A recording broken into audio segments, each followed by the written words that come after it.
ഏത് കുസിനെ നോക്കാണെന്ന് എന്തു ചേട്ടാ? അവിടെ ഭാര്യയും ഭർത്താവിനെ കുറിച്ച് ആദ്യം റിയാലിറ്റി ഷോ നടന്നിട്ടിരിക്കുക. ഈ നേരമായിട്ട് അവിടെ എലിമിനേഷൻ റൗണ്ട് ആയിട്ടുള്ളൂ. വൃത്തി കേട്ടോ. കുറച്ചേരം അവിടെ നിന്നിരുന്നെങ്കിൽ ബാക്കിയുള്ള ഡേഞ്ചറസ് ഉള്ള നീ വന്നേ, നമുക്ക് അടുത്ത റൂട്ട് നോക്കാം. ബാ നീ ഇവിടെ നോ. ശരി ചേട്ടാ.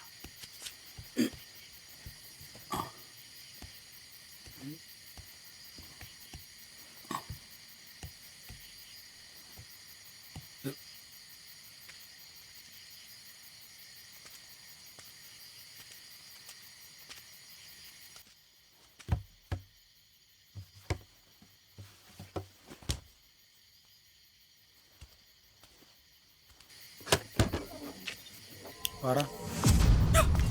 ഇവങ്ങോട്ട് എന്റെ വീടാണ്.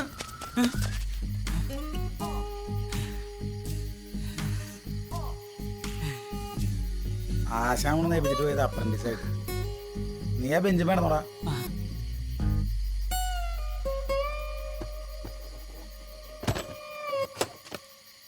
നട്ടപ്പാതിരക്കൊരു പൊട്ട സ്വപ്നം കണ്ട് എഴുന്നേറ്റതാ. പിന്നെ കണ്ണിന്റെ പോള പൂട്ടിയിട്ടില്ല മനുഷ്യൻ. എന്തൊട്ട് സ്വപ്നം അടിക്കണ്ടേ? സർട്ടിഫിക്കറ്റാ? ഓടുന്നു. ഈ പണിക്കിറങ്ങിയിട്ട് ജീവിതത്തിൽ ആദ്യമായിട്ടാ മേനക്കേട് കൂടി പോലും കിട്ടിയില്ല.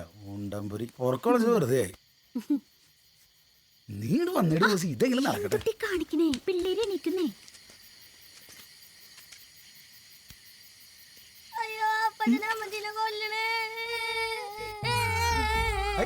എന്തിനടക്ക അറിയണേ? എന്തിനൊക്കെ അറിയണേന്ന്? അപ്പച്ച അമ്മച്ചിന് കണ്ണില് കരടെടുത്തല്ലേ?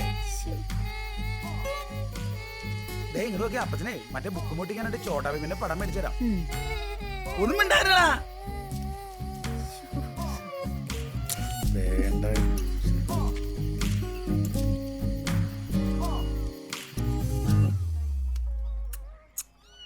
പൊടിമീൻ്റെ ഒരു പടം കണ്ടാ മതി, രണ്ടെണ്ണം കഴി ചോറുണ്ടോ. ഈ പോലീസുകാരെ കൊണ്ടും ചൊല്ലർക്കാരെ കൊണ്ടും ഒരു രക്ഷയില്ലട്ടാ. നല്ല ഒന്നാം തരം 916 ഉരുപ്പിടിയാണ് കഴിഞ്ഞ ആഴ്ച നമ്മുടെ ഫ്രാൻസിന്റെ കടയിൽ കൊണ്ടേ കൊടുത്തു. അങ്ങേരെ ഒരു തട്ടിക്കേക്കിലും ഗുണനോ അരണോ കഴിഞ്ഞിട്ട് ആ കിട്ടിയത് മുതലിന്റെ 4-1 ആനപ്പിണ്ടം. പണിയെടുത്താലും മനുഷ്യൻ ജീവിക്കാൻ പറ്റുന്ന അവസ്ഥയാണ്.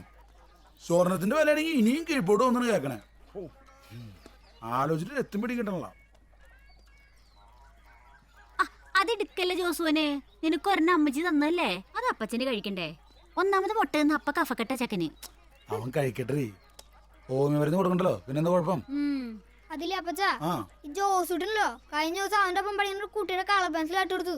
അവന്റെ അടുത്തിരുന്ന ശ്യാംപ്രസാദ് എന്നോട് പറഞ്ഞത്. ഇല്ലട്ടപ്പച്ചാ, ഈ ചേട്ടൻ വെറുതെ പറയണതാ. പിന്നെ ചെവിയാൻ പൊന്നാക്കും. അപ്പച്ചന്റെ മോനെ എന്താവശ്യമുണ്ടെങ്കിലും അപ്പച്ചൻ വാങ്ങിച്ചു തരില്ലേ? പിന്നെന്താ, വേറെ ആരെയും ചോദിക്കാണ്ട് ഒന്നും എടുക്കാൻ പാടില്ല. ദൈവം ശിക്ഷിക്കും. കൂർക്ക കുത്തിയ കുമ്പളം മുളക്കില്ലല്ലോ.